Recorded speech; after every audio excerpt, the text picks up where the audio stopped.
Hi and welcome back. In the next lesson we will solve another what is wrong interview question.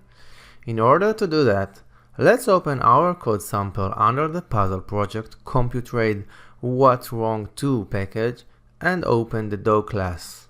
Okay, we have a simple dog class. This class has a constructor with a string input of name, a standard toString method, and another method which is named doSomething. This method is initializing a new person and passing to it this object as an input. Let's open the person class. This is a very simple class. It has only a constructor with a dog as an input.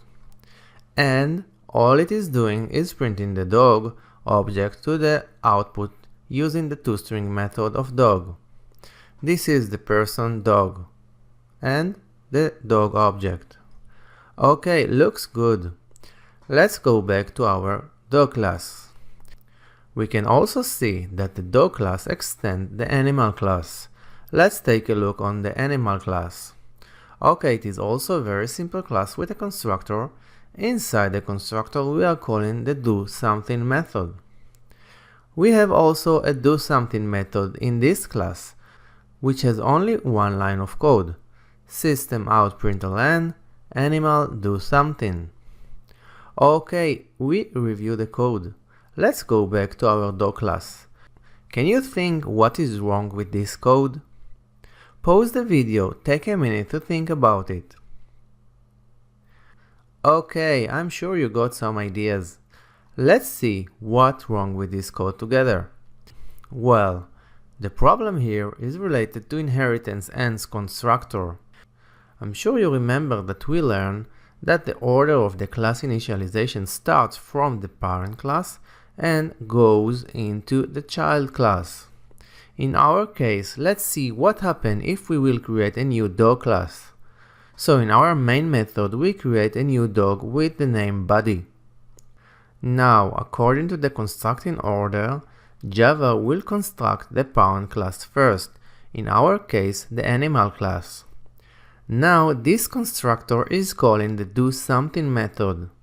But which doSomething method will be activated? The one in the animal class or the one that in the dog class? Well, of course, we already know that the parent method is overridden by the child class and the child class method will be activated by the JVM in our case. So back to the dog doSomething method, we can see we are creating a new person object with the dog instance, but actually the dog instance was never fully initialized. Can you see the problem? Let's run the main dog method and see what are the results. Okay, we can see the order of the printing. First, we are in the animal constructor. Second, we are in the dog doSomething method. And after that, we are printing the dog object from the person constructor.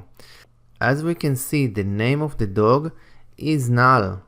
And the name is empty, even it was supposed to be filled up in the constructor of the dog object. Okay, I think we understand the problem. How can we fix it? So, the mistake here was to call a method from a constructor. This is a very bad practice. The guideline is to try to avoid calling method from a constructor. Constructor is supposed to be simple, without any functional or complicated logic inside of it. And if you really must call another method from your constructor, you can define the method as private, so it won't be overridden by anyone in the future. Okay, that is great. We learned some good practice related to constructor. Thank you for listening. See you in the next lesson. Bye bye.